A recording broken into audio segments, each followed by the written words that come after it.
Welcome, everybody, to Ridiculously Raw, the most must-see show on YouTube and StreamYard.com today. I am your host, Anthony Florio, joined by two very excited gentlemen here, good old MF Michael Fletcher and the phenom Michael Bullock. Bullock and I coming off our legendary Raw chat as always. And ladies and gentlemen, we're about to witness the finishing of a story. No, I'm not talking about Cody Rhodes, although hopefully 3 months' time, we'll be saying the exact same thing for him. But nonetheless, right now, before we get into Monday Night Raw, we're going to cross over some TXN Sports World here. And because, ladies and gentlemen, 90 seconds. Well, I think these guys are obviously eons ahead of me. But and there's the Gatorade bath. Well, they tried to get the bath, they missed. I think Jim Harbaugh just outsmarted his boys. Yeah, they first they went with the group photo, then one of the guys tried to go for the hug on the coach, and he slipped, and basically they went for the Gatorade bath, and he slipped right out from underneath them. Said, "Nope, you ain't getting me, boys. Nice try." With the final kneel down, Michigan Wolverines. Yo, hold on. Let Anthony Florio do it. Florio's got it. This is his. So, Anthony, we'll let you do it. It's yours. MF, you had the thrill 2 years ago for your Atlanta Braves. This, I can honestly say, when it comes to my broadcasting career, other than those New England Patriots Super Bowls for Michael Bullock, it is my honor and my pleasure to say it. Hail to the victors, the champions of the world. For the first time since 1997, the Michigan Wolverines are college football playoff national champions. Yeah! The story is finished. Oh, my God. Oh, I think Harbaugh got it this time. Yeah, they got it. It is a final. The number 1 Michigan Wolverines have defeated the number 2 Washington Huskies 34-13. Breaking news, ladies and gentlemen. For the first time since 1997, the Michigan Wolverines are college football playoff national champions. Bullock, I'll get to you in a minute. MF, I know 24 hours ago, it was tears of sorrow for you, for your Miami Dolphins. Tonight, you go from tears of sorrow to tears of joy. First time since 97, MF, your Michigan Wolverines are national champions. The question as I always do it. How you doing? Oh, man, I can't believe it. This is like the Atlanta Braves all over again. This is like the Atlanta Braves all over again when they won the championship. It's a dream come true.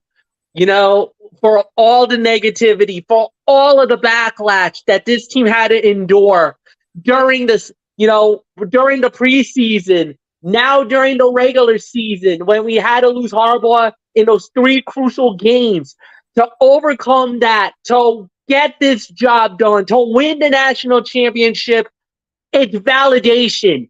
Validation for Michigan fans who stuck by through the years where they were trying to run this man out of Ann Arbor. And credit to the AD, credit to all those people for sticking with Harbaugh, for not giving up, for not giving in to the boosters, not giving in to the alumni that wanted Harbaugh out. They stuck with it. They got the monkey off the back when they beat Ohio State a couple of years ago.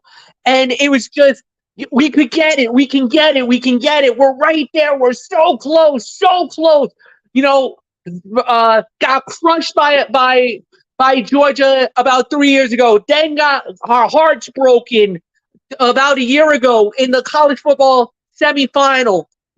Then they throw the gambit at us. Throw us freaking Alabama in the Rose Bowl. We went through that, won that game. And now this, it's the ultimate pinnacle moment for the Michigan Wolverines. 97 was a magical year. Yes, they gave it a split national championship. Screw that now. We are undisputed college football playoff national champions. Nobody's going to take that ever away from us. And, I can't wait for college football next year when Anthony Florio gets to say the number one team across the land, the reigning, defending, undisputed college football playoff national champion, Michigan Wolverines. That's going to be music to my ears every week from now until next season. And we can say that loudly and proudly that we are number one. Hail to the victors. Hail to the conquering heroes. Hail, hail to Michigan. The best, the team of the best. There's nothing more to say, man. What a moment, man. Oh my God. Bullock, I'll give it to you, man. We did it! We're the national champions! Yeah! My gosh. Oh man, this is just a moment that we've been waiting for a long time for this Michigan team. I mean, they've come so close so many times. I mean, the last couple of times they were in the college football playoff, they lost. I mean, but none hurt more than losing to TCU last year in heart-wrenching fashion. And like you said, Fletch, credit to the athletic directors for sticking with Harbaugh and basically was saying, look, we're right there. We're this close. While so many others wanted this guy gone. They wanted Harbaugh gone because they just couldn't get the job done, and especially against Ohio State. But 2 years ago, when they defeated Ohio State for the first time in a long time, you could sense that things were finally starting to turn for this team. That they are getting right there. And now, after being so close, they finished the story. They are now national champions for the first time since '97. And this was not only for them, but this is for all the great Michigan players that have either been there or have never even come close to it. And one Michigan guy that is so excited about it, and that's Tom Brady. You know that he's out there screaming his head off right now with the LFG that he's probably doing right now. And another person that's probably happy, and that's Jim Harbaugh's brother, John Harbaugh. He was there for tonight for that to support his brother Jim. And let's not forget also, Jim Harbaugh was so close to winning a Super Bowl.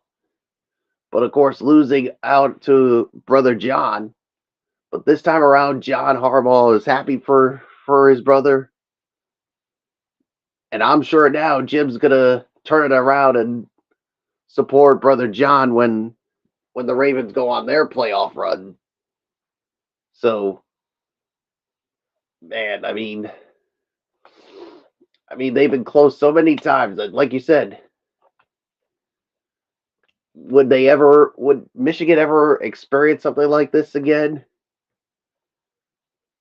And now it has finally happened. The Michigan Wolverines are your national champions.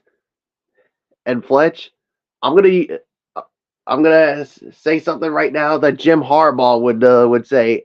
I want to ask you this: who's got it better than us? Nobody. Hey, amen to that, brother. Congratulations, Michigan. I am just so freaking excited about this team. They finally did it. They are the national champions. That's something that no one can ever take away from these guys. Enjoy the moment, boys. Enjoy it. Man, there's really nothing more to say. Florio, it's tough to have to move on, but we got some wrestling to talk about. But man, this is a night that all three of us will never forget. The only two things, I mean, the only there's just two things I would have hoped that I was hoping for here. One, a more exciting and competitive game. The other, I only wish the three of us were together in person, because if we were all together right now, I swear to God, I'd be pulling you both in for a group hug, man. That's all I want to do. I mean, I feel a group hug coming on here, boys. I mean, Yeah, no, absolutely, man, absolutely. Look, the thing was, it was competitive for at least 3 quarters. Like, you gotta give a lot of credit to Washington, man. They made a game out of it. Michigan tried to run them out of the building early in the game, and then all of a sudden, Washington hung tough. They actually hung in there, got it down to 7, but it was the fourth quarter. The fourth quarter, Michigan kind of found themselves, and they're like, all right, that's it.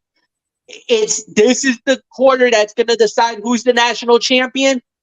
It's time for us to step up and take that moment, and they did. So, I know in the score line, if you look at the final score, you're going to think, oh, this was an easy victory. Don't get me wrong. Washington played a great game. It's just Michigan just wanted it, and they won it in the final quarter. If it wasn't for that fourth quarter explosion at the end, I don't know. This could have gone a lot different. That's what I was saying. I mean, don't let that final score fool you. I mean, you could say it was an easy victory, but it was close for 3 quarters. It was just that fourth quarter that where Michigan finally put the pedal to the metal and really sealed the victory. And there's nothing left to say except in the immortal words of the late great Marvin Gaye, in a song that was later covered by the great James Taylor. How sweet it is, gentlemen. How sweet it is. And then we are just a few minutes away from the presentation of the national championship trophy to the new college football playoff national champions, the Michigan Wolverines. Yeah, we're just waiting for it, and we know. I just saw the trophy, so it is on the field. It's there. I saw it like a second ago. And it's going to be presented to Michigan for the final time by the executive director of the college football playoff, Bill Hancock, because as you heard, he is stepping down. What a moment. There it is, the third national championship in the AP poll era for Michigan. Their first since '97, and they are the 6th team to go 15-0 or better in major college football history, and the 15 wins, that's the most in Big Ten history. And guess what? You get to see these boys again. Michigan at Washington, the rematch on Saturday, October 5th, from Alaska Airlines Field at Husky Stadium in Seattle. They did get him. They did get Harbaugh. They got him. It was a little. Yeah, it was a little bit later on, but during the moment when they had the media, they had a second shot at him and they got him. They might have not got him on the sideline, but they did get him on the field. So he did get the Gatorade bath. The first one was like a clear color. This one was more of a bluish color. But there it is. And there's John Harbaugh. I gotta do a cheap plug here. All right. I gotta do a cheap plug here. Shop.collegefootballplayoff.com. Gentlemen, that's where you go. That's where you gotta go if you want the piece of history. I know Bullock's there you saw Jim. And there you see John Harbaugh embracing his brother Jim, and then embracing his. Oh, look at this! I already see the WWE title there with the Michigan logos there. Yep. And now it's time. You knew Papa H was going to have a say. Oh, he did. Yeah, Papa H was going to do. Yep, there it is. Oh my God, that looks beautiful. What a sight, huh, gentlemen? Oh my God, this is it.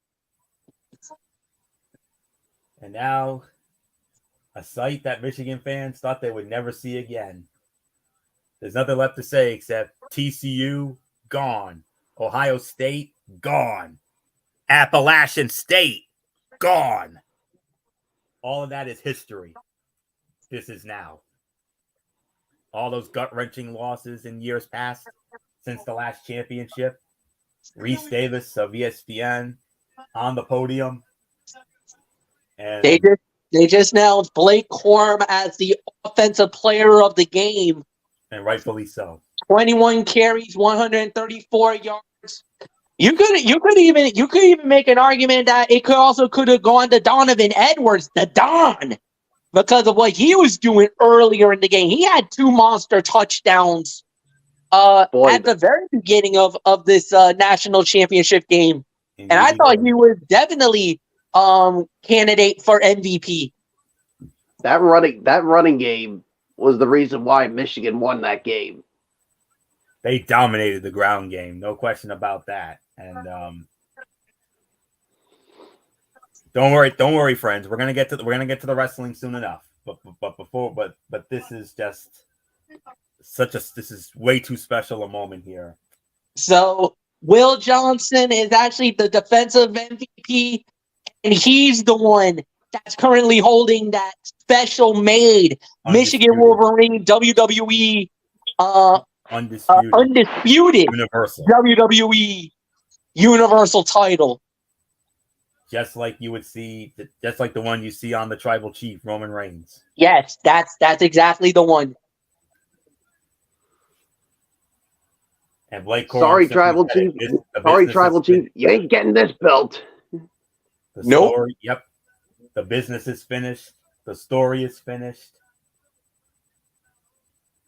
1997 is history. There ain't going to be no split national championship. This one is all yours, gentlemen. It's all yours. And now, I think we're getting ready for the moment. I think now they're talking to the coach. They haven't even gotten their hands on the trophy yet. The trophy is still standing in its position. They haven't gotten the trophy yet. And somewhere in the heavens right now, Lloyd Carr is probably smiling. Lloyd Carr, Bo Schembechler. Yeah. All of those Michigan legends. Tom Brady, and Desmond Howard, and Charles Woodson, and all those others who were, well, Desmond Howard was not on that 97 team, but Tom Brady was, Charles Woodson was. Oh, and you ready, boys? You ready for the hardware? Oh, Jack Harbaugh. Papa Jack. I love it. Oh. What a moment for the Harbaugh family. They've waited 13. They waited 11, almost 11 years. Not since John won the Super Bowl with the Baltimore Ravens over Jim and the San Francisco 49ers in that brother Super Bowl. There's the big man.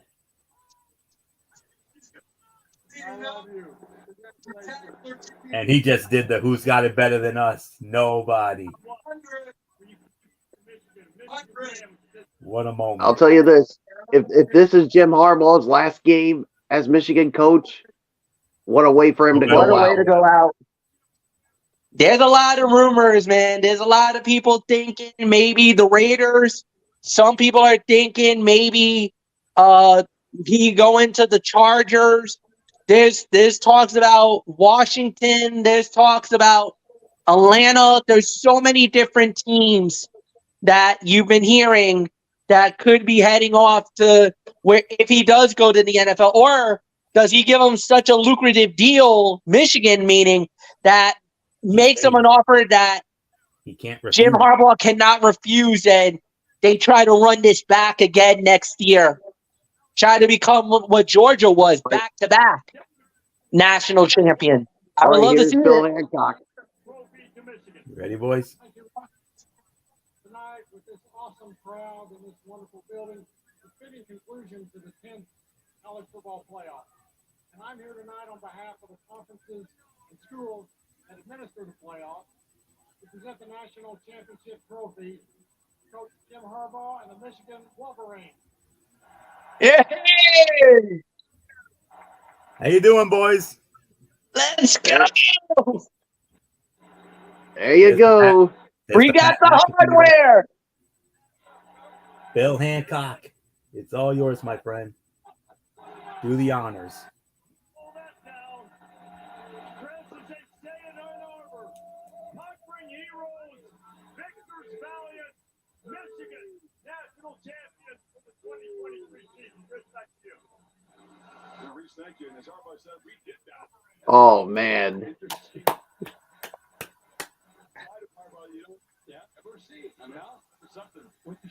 And with that, gentlemen, now I can officially say the story is finished. Now we can only hope 3 months from now another story can be finished. Unbelievable, man. I cannot believe this just happened, man. You feel better after last night, MF? Last night was, that one really stung. It hurt. I broke my heart. I was devastated. What a difference This is 24 definitely hours not make you makes. feel better, man. Yep. And that 24 hours later, pain and heartbreak for the Miami Dolphins. 24 hours later, your Michigan Wolverines. Not just UMF, but Michael Bullock shares in this with you. You guys, for the first time since 1997, are now officially college football playoff national champions, outright, undisputed, no split BS. It's all yours, gentlemen. It's all yours. And that beautiful trophy is going to Ann Arbor, man. Please do not tear the buildings down. And for all those teachers out there, please excuse the student athletes from school tomorrow. Just be mindful. Come on, guys, give them a break. Just for this one day. They brought a national champions to the campus. They're gonna be partying a little bit here. Yes. And before we officially move on to wrestling, I'm gonna do it just like what Jack Harbaugh did. Hey Fletch, who's got it better than us? Nobody. Anthony, I think it's time. I think we're done with the college football for now. I think it's time to get into some wrestling. Yes, I know that's what you all came here for, and we apologize, but we're sorry. But this is a sorry, not sorry moment here. I mean, wow. Damn it to hell. I'm so happy for you guys. Seriously. I mean, who knows? This could be the beginning of some big things here in 2024 for our teams. You never know. So let's hope so. Let's hope hopefully this is just the beginning.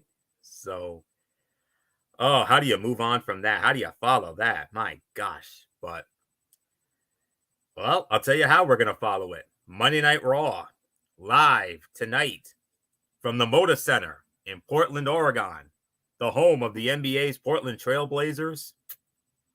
And let's set the table. After weeks of buildup, Cody Rhodes and Shinsuke Nakamura stepped into the ring tonight to see if they could put this feud to bed once and for all. Following their women's tag team title loss, Chelsea Green and Piper Niven were given a rematch tonight against the new champions, Kaden Carter and Katana Chance in the first title defense for them. We also saw Tommaso Ciampa square off against Finn Balor with a shot at the undisputed tag team championships on the line for Ciampa if he were to win. And let's take a look at what CM Punk had to say and everything else that happened on tonight's show. For this is Ridiculously Raw. Started it off, of course, with the obligatory in-ring segment. It was Drew McIntyre cutting a promo, interrupted by CM Punk. This was a good segment, especially because CM Punk and Drew McIntyre have almost no in-ring history. They've never had a singles match before. So this combo is instantly intriguing. McIntyre had an especially strong performance here. If I'm going to be honest with you, I think it's his best performance in a promo since that legendary promo that he and Kevin Owens had back in August of 22, the one that Michael Bullock and I lost our minds during. You know the one I'm talking about, Bullock. So, because we had a Raw chat on that night, and and we're still going nuts over that one to this day. But this one is right there with it. So, great way to start the show. MF, CM Punk and Drew McIntyre possibly down the road? Sign us up. These are those kind of moments that you hope for. These are those kind of moments that you hope and expect. And when you heard that CM Punk was coming back, this was those kind of moments that you kind of, say that, it's going to be something that you got to do. So at the end of the day, yeah, he's coming, this is that hope and belief that when CM Punk made that shocking return at the Survivor Series War Games, this is one of those type of matches where you started salivating like, let's see future opponents for CM Punk. Let me tell you, maybe Drew McIntyre's name wasn't on the list. It better be on the list now. That's all I'm going to say. Because I think I would definitely sign up for a McIntyre versus Punk. I think that would be a hell of a fight, to say the very least. So, yes, I really loved it. I enjoy it. Nothing more to say. Solid opening, and Anthony and Michael Bullock, I give it to you. Yeah, this was a solid opener. I mean, and this is a feud I can definitely get down with. And remember, I mean, Drew McIntyre was critical of CM Punk coming back when. So obviously this makes sense. So obviously Drew McIntyre has entered his name into the Royal Rumble match. So they're going to see each other there too. So yeah, so this is definitely a good segment here to start it off. And yeah, I mean, yeah, I don't know when we can see this, but definitely sign me up for Drew McIntyre and CM Punk. So nothing more to say. So let's move on, Florio. And we go into our first match of the night, as it was Finn Balor squaring off one half of the Undisputed Tag Team Champions, Finn Balor, along with Damian Priest, squaring off against Tommaso Ciampa with his partner, Johnny Gargano. Winner of the match, 8 minutes and 15 seconds, Tommaso Ciampa. He scores the win in 8:15. And Michael Cole said DIY was inching closer to an eventual tag team title opportunity. MF, could this be the start of possibly DIY becoming Undisputed Tag Team Champions as Ciampa pins Balor in 8:15?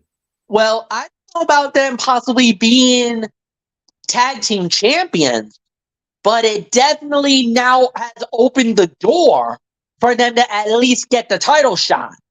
This is a championship committee moment. It has happened. They're going to get the title shot. It will happen. Now the matter of question is not if they're getting it, it's when are they going to get it. I think the earliest could be Royal Rumble. I think they could get the shot at Rumble for these belts. And if they do, that's going to be a great opportunity for them. Look, everybody knows DIY. Everybody loves Ciampa and Johnny Gargano. And I would love to see them get, they were one of the more successful NXT tag team champions that the company ever had. And let me tell you, when they won those belts initially, the crowd went absolutely bonkers. I think they wanted it so bad. And now here they are. And we might be looking at them maybe getting the big belts. Who knows? But whatever the case may be, this was a solid 2.5 to 3 star bout. But more importantly for me, I'm ecstatic because of, the quality of this team, and now to get possibly an opportunity at these belts. I love it. Nothing more to say. Bullock, it's yours. And they were not able to Yeah, this was a solid 2.5 to 3.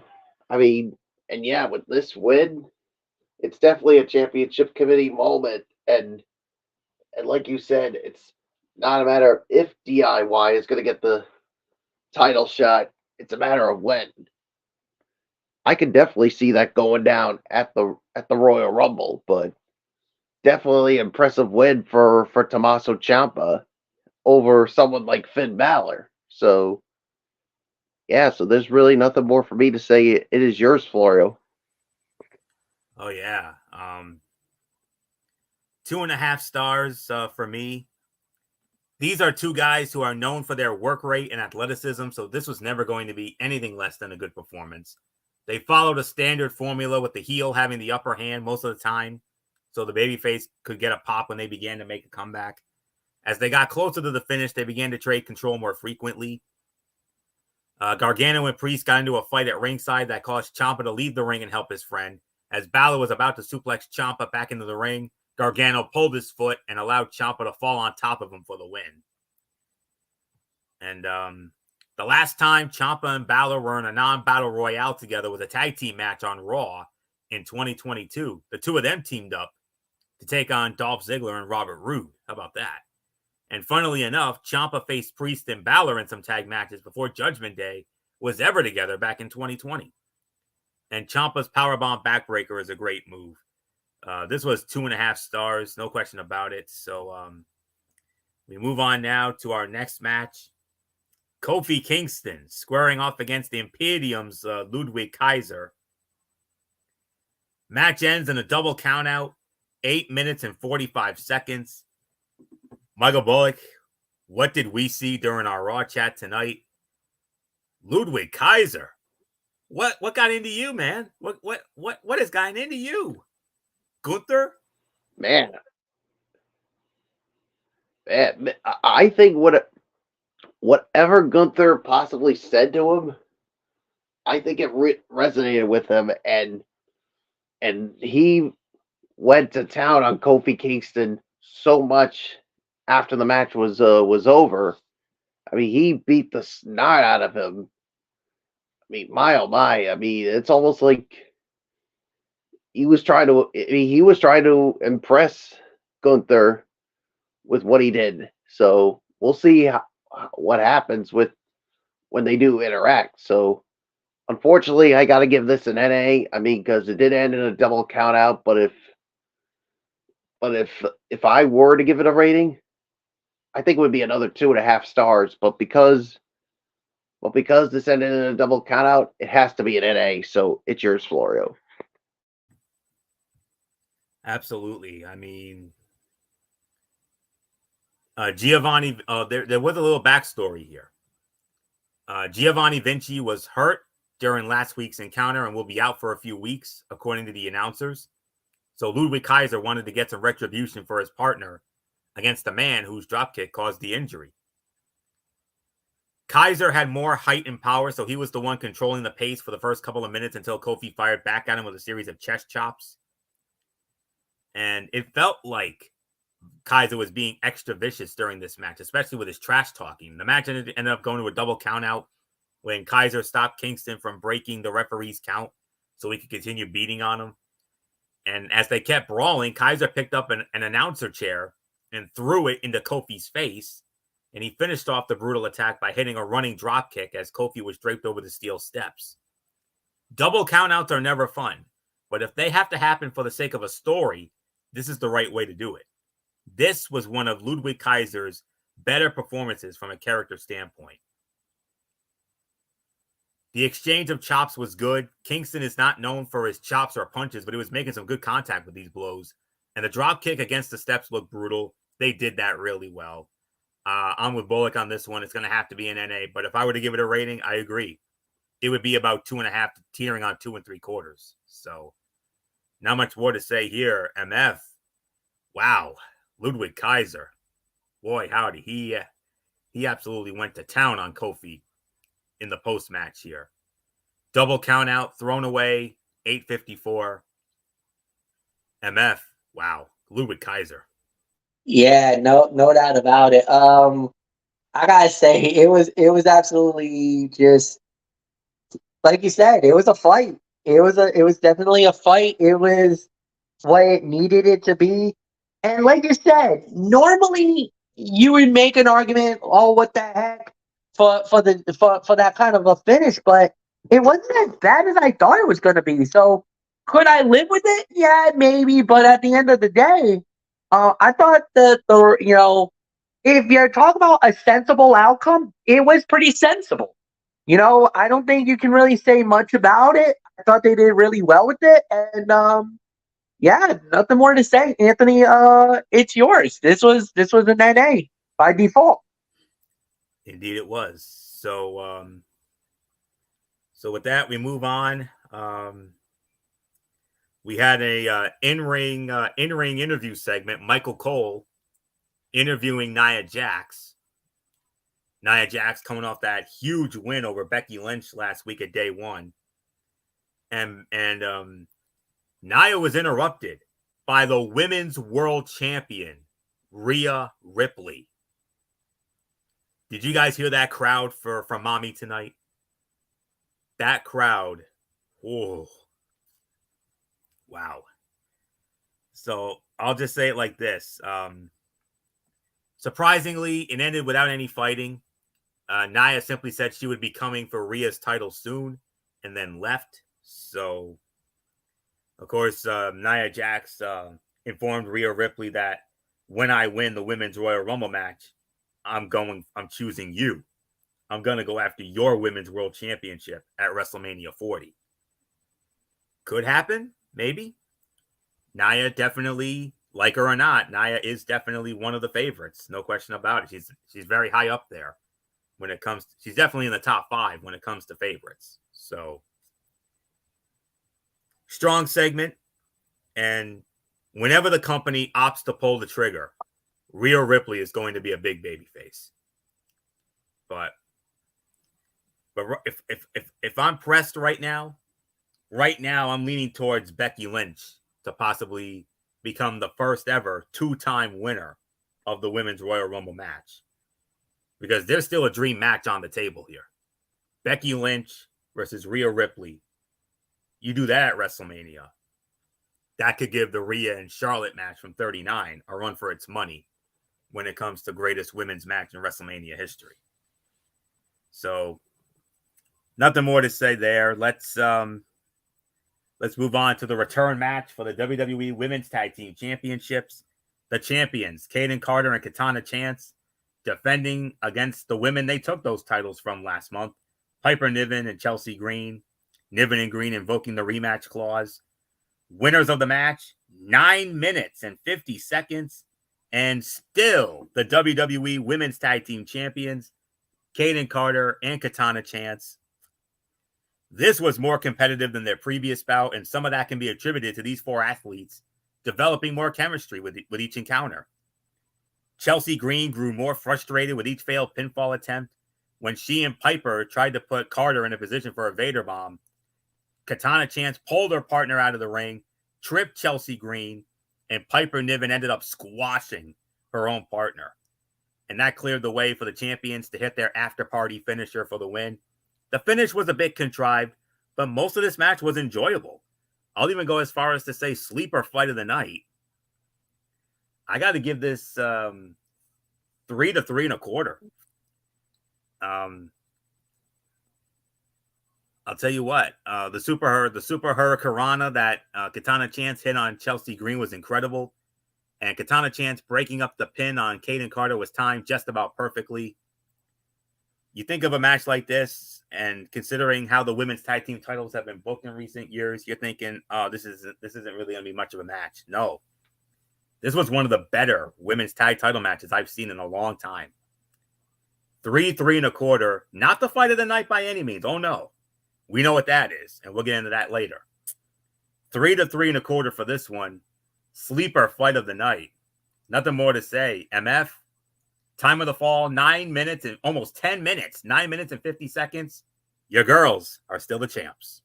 And I couldn't be any more happier, man. Like, if there isn't any more of a reason to be any more happier, Michigan winning the national championship, and now this. Earlier in the evening, my girls, Kaden Carter, Katana Chance, successfully defending the women's tag titles. It was as good as you could have gotten it. Far better than their last title. When they won the tag titles, it was even better than that. They did really well with it. Solid match, like you said. 3.25. Yeah, absolutely. Sleeper fight of the night. And you can even say probably one of the better women tag team title matches we've had since the titles were brought back to WWE. Right around the time of WrestleMania 35, this was one of the, you can even admit, probably one of the better matches that they've had for the tag titles. I'm not calling it the best title fight, but it definitely has to rank up there as definitely one of the better women's title fights we've had in the last few years, as a matter of fact. So, no, well done, ladies. You guys really, really made this match amazing. So, nothing more to say. Michael Bullock, it's yours.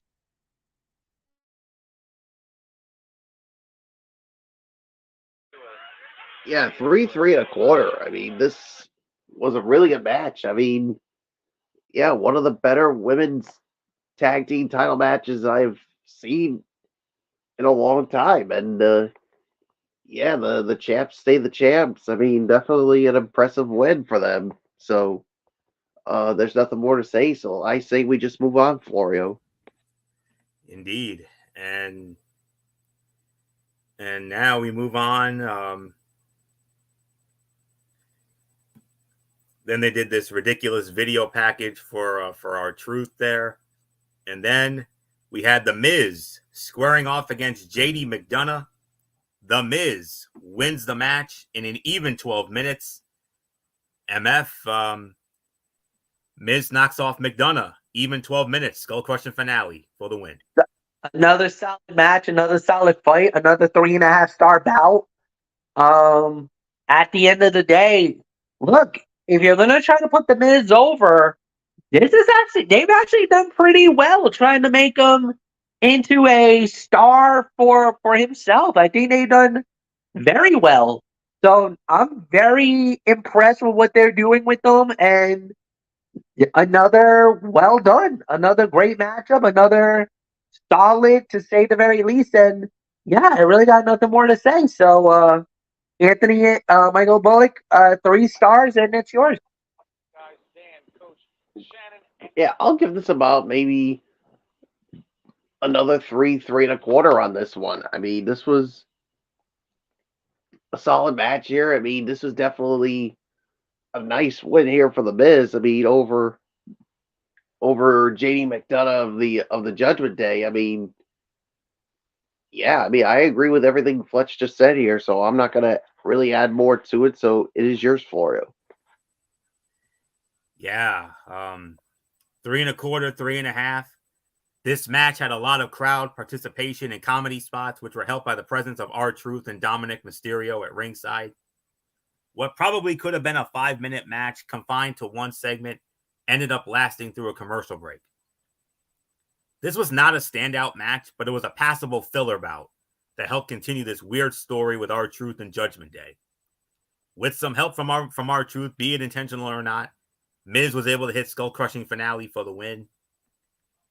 The Miz being associated with R-Truth is one surefire way to make sure the crowd stays on his side. And the way the Miz was kicking JD McDonough in the leg to make him backflip was just like how Bret Hart and Mr. Perfect did it in their legendary Intercontinental Heavyweight Championship match at SummerSlam 1991, which was, of course, one of my all-time personal favorite matches. So easily top 3, but story for another day. So 3.25. That's the best I can give it. And then we had another in-ring segment. We had the World Heavyweight Champion, Seth freaking Rollins, interrupted by Jinder Mahal. Yeah. And then all of a sudden, they had a physical altercation. And as a result of this physical altercation, next Monday night on Raw, in Little Rock, Arkansas, Jinder Mahal will challenge Seth freaking Rollins for the World Heavyweight Championship. No, I am not kidding. I'm serious. It will be Seth freaking Rollins defending the heavyweight championship of the world against Jinder Mahal next Monday night in Little Rock, Arkansas on Monday Night Raw. I'm just going to say this. I don't think there's much here. I think everybody's predicting Seth Rollins to go over. Look, as long as it's just, if it's a solid match where Jinder basically can get a moment where, you know, it's his first match back. If he can get a passable fight, then I think he'll be fine. Nobody expects Jinder to win the title. Nobody expects Rollins to lose the belt. No. Unless something really kooky happens. Then all right. But I think even for you, Florio, you have to admit, I know you're like, does he really deserve an opportunity here? Look, for what happened to him last week with The Rock and everything else, and he knows he was a sideshow piece and everything else, give the guy the credit where credit's due on that one. And now you can notice he's playing very anti-American, playing that kind of stereotypical type of a gimmick here. I could say, all right, you know, have a little bit of a USA versus Middle East type match. I mean, I don't think there'll be much hoopla about it, but I don't mind Jinder getting at least a shot. I'm not saying he's going to win the belt, but at least give him at least an opportunity, because right now you really don't have any contender heading into Rumble right now. So let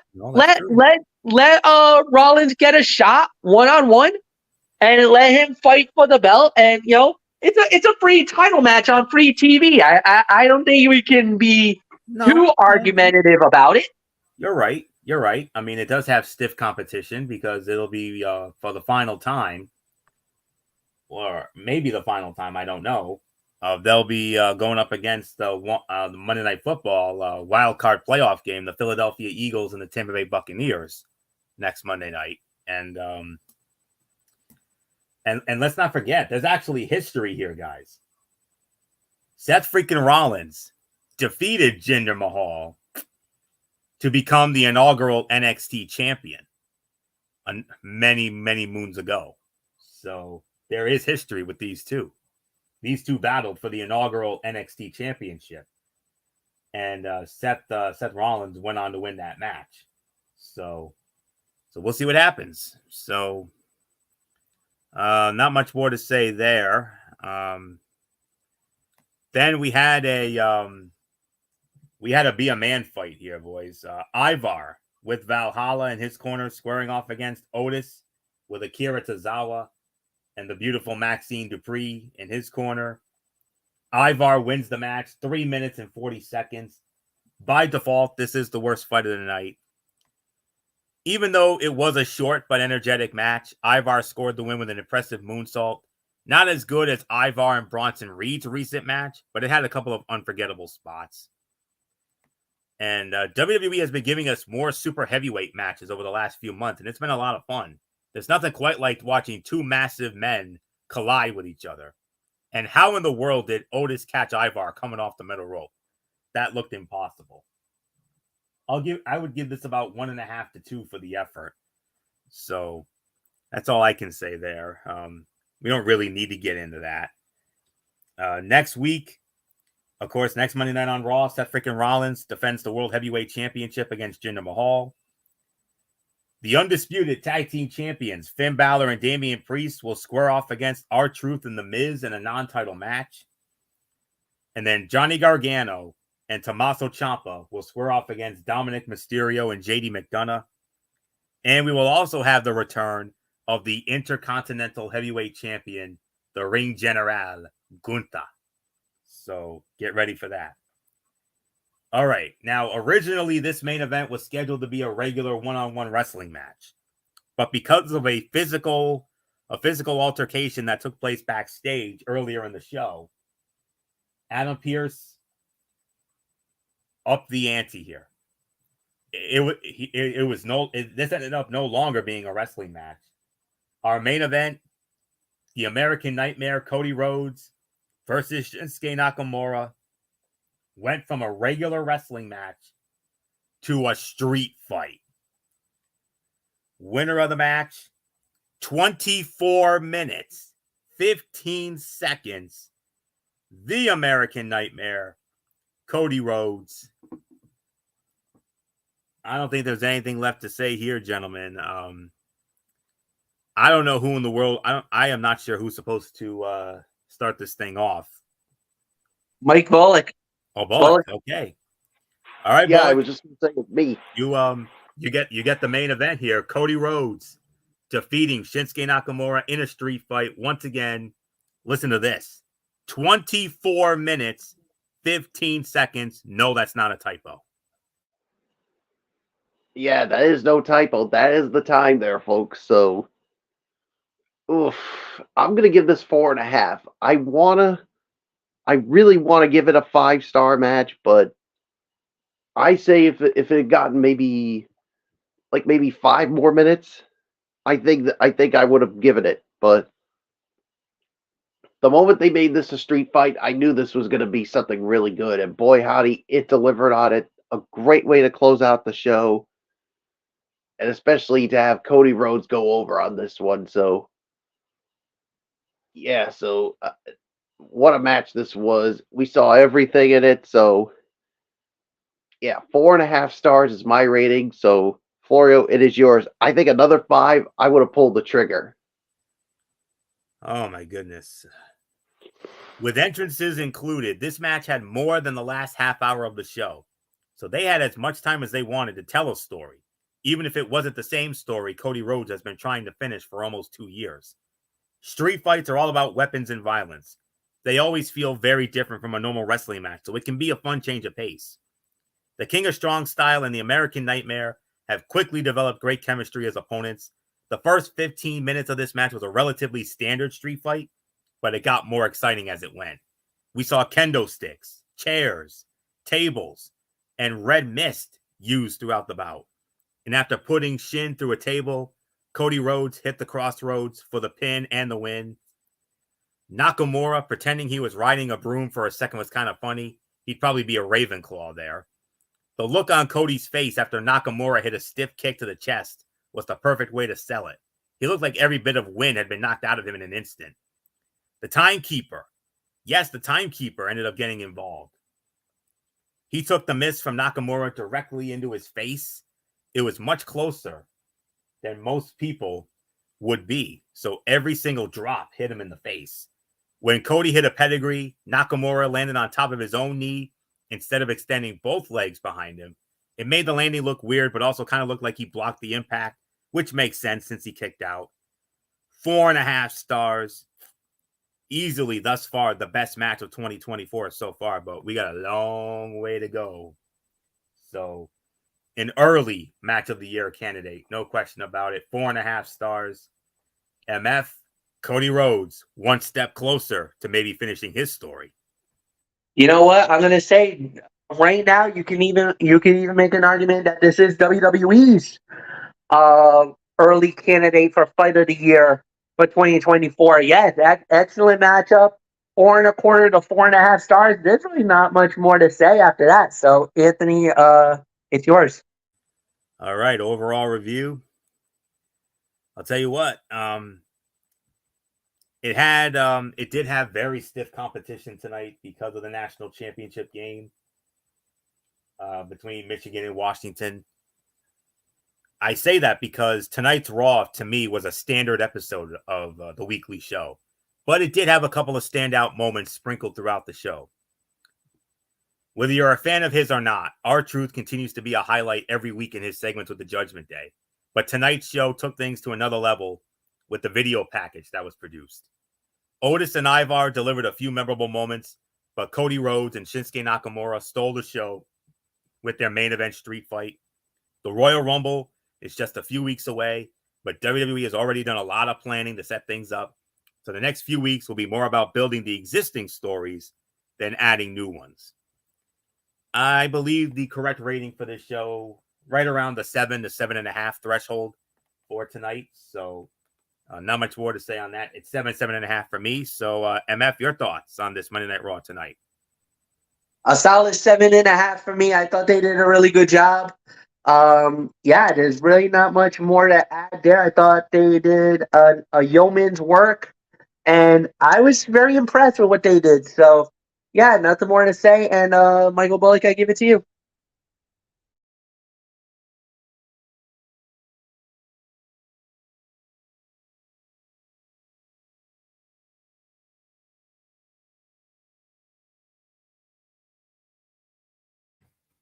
I think we may have lost Bullock for the moment. I don't know if he's going to come back. He might have hit the wrong button.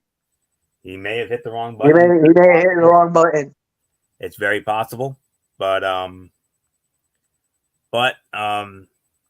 yep. Well, while we await his maybe return, or maybe he just decided to call it a night. I don't know. That's also possible because he's got work commitments. So, as do I. So yeah.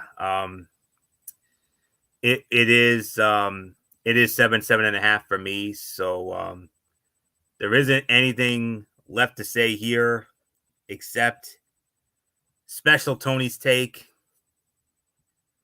For the first time since the 2000s. Okay, we got Michael Bullock back. Okay. Bullock, your overall thoughts on tonight's Raw?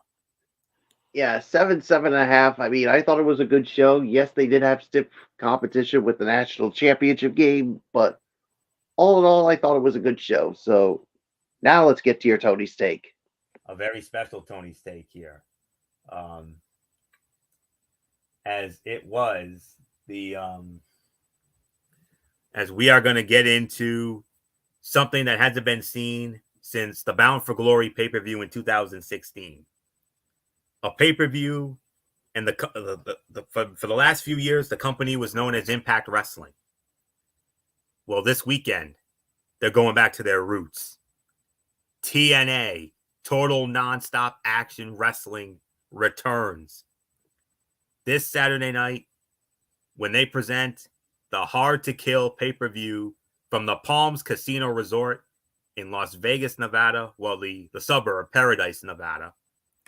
And it's also the first TNA branded pay-per-view to take place since the one night only Rivals event 6 years ago tonight, January the 8th of 17. So, and of course, leading up to this week, they have already gone ahead and created new championship belts. So far, they've unveiled the X Division, the new X Division championship that is held by the current champion, Chris Sabin. And today, Scott D'Amore presented the brand new TNA Tag Team Championship belts to the current champions, ABC, Ace Austin, and Chris Bay. And let me tell you, those belts look amazing.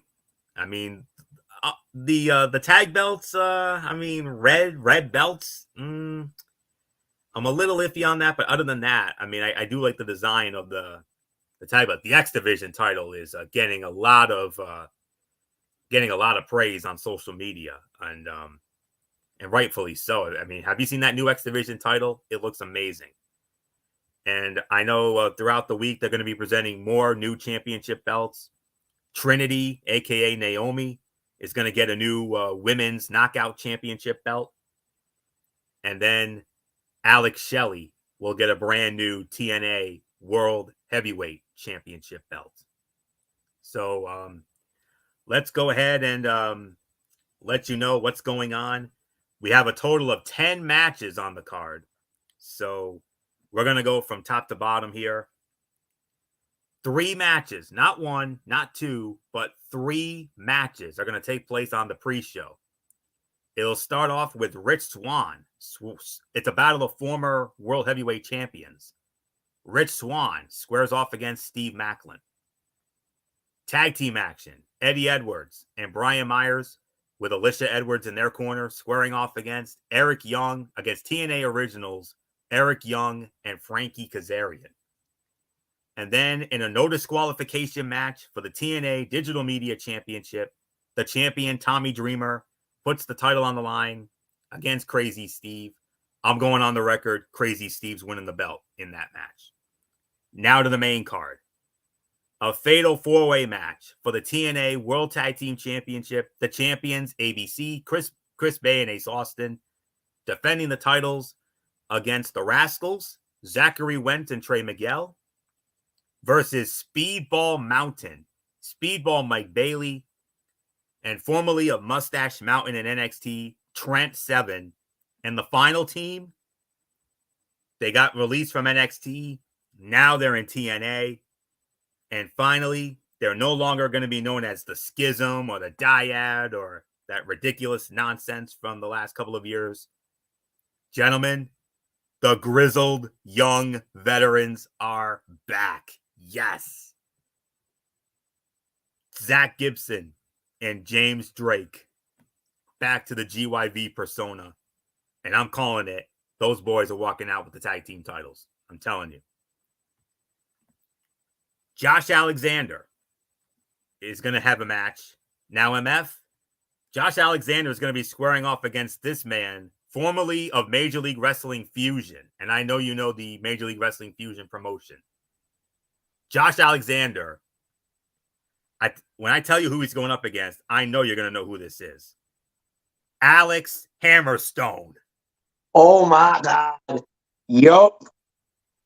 Former WML World Champion, Alex Hammerstone. I'm hearing a lot of hullabaloo about this on social media. This guy is one of the hottest free agents in wrestling right now. He just left MLW. He's a former world champion in that company. And he is one of the biggest names in the indie scene. So for our TNA to get him, that's a big deal. This is a major coup for TNA to get him. And he will square off with the walking weapon, Josh Alexander, on Saturday night. We're also going to have a Knockouts Ultimate X match.